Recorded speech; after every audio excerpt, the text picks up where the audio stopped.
Yo, 16 bars challenge na binato sa akin ni Kerwin. Sasagutin ko. Let's go!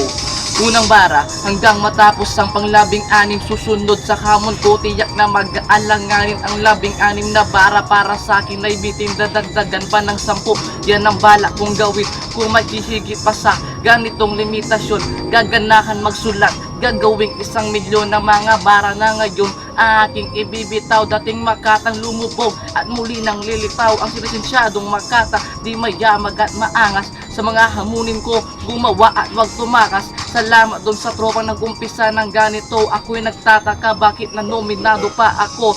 Dahil sa panahon ngayon talagang napaka-busy. 60 bara ka ng iba, ito ay easy.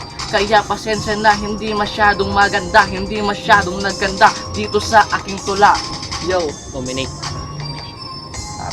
ano ko nga pala, inonominado ko yung sila Totoy, Kuya Jabar, Snare One, tapos si Marjoy.